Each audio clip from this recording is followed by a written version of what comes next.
Good morning.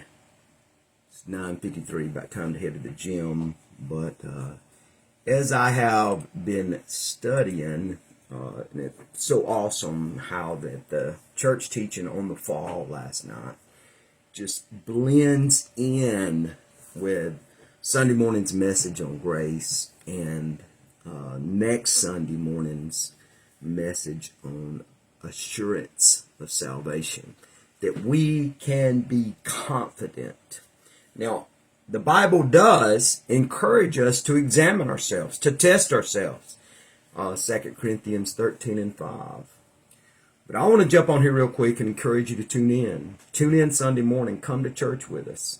We'll be going through 1 John and pointing out ways to examine yourself to make sure that you have a relationship with God. You know, one of the greatest failures of the American church is the idea of a sinner's prayer. It's just not biblical. We lead people in a little prayer and we declare them saved. And there has been no conversion. Salvation is a miracle. It is more of a miracle than raising the physical dead, because it is raising the spiritually dead.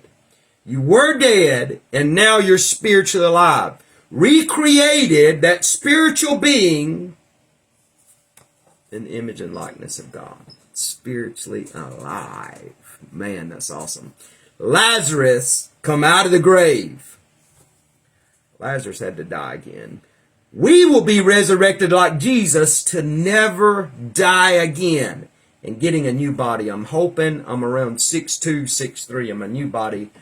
Because, if I was a little bit taller, I would really be hard to deal with. I'm probably going to be 4'5". But anyway, that's just another point. But I want to encourage you, if you're struggling with a sin, there is one sin that condemns people. One sin. And I've been guilty of this. I preach these steps, and I preach the 12 steps and the 7 steps, and do this and do it, follow this, because I'm a systematic type man. God is a systematic type God. Read the Old Testament in the temple. One sin, John 3:18, there is no judgment against anyone who believes in him. There's no condemnation, no judgment.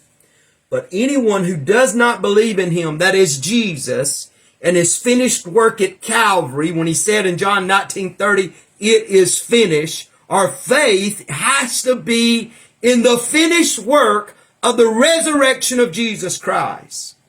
If your faith isn't in that, you're condemned. You say, Ron, well, I struggle with this, I struggle with that, I struggle with this. Another one of the most horrible things the church has done is trying to get sinners to stop sinning before they experience the miracle of salvation. They don't possess the power over their sinful natures.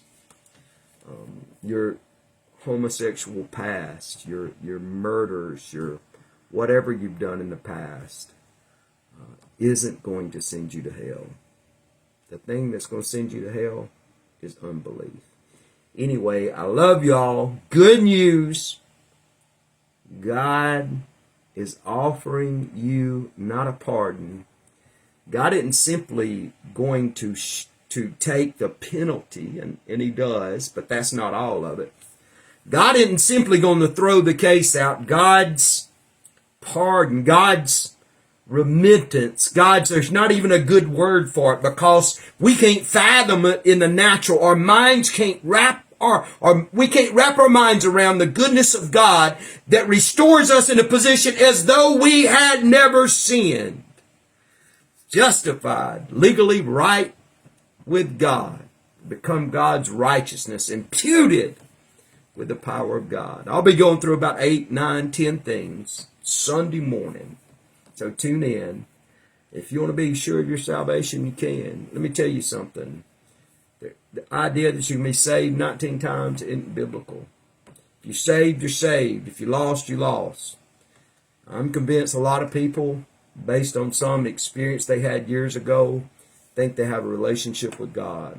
And if you do, I know Philippians 1:6, it said, God will complete, bring to perfection the work he started in you. What does that look like? For me, it looked like 30 months in federal prison.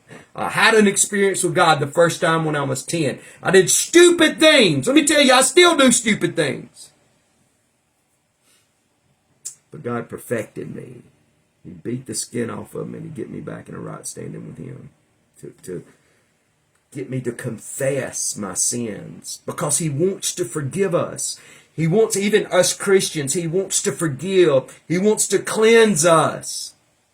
So our sins carry a penalty to humble us so that we'll confess them to him. God bless y'all. Hope to see you Sunday morning or whenever, Friday night, tomorrow night, tonight at City of Lights, Saturday at the work day. Come out and spend some time with us. God bless you.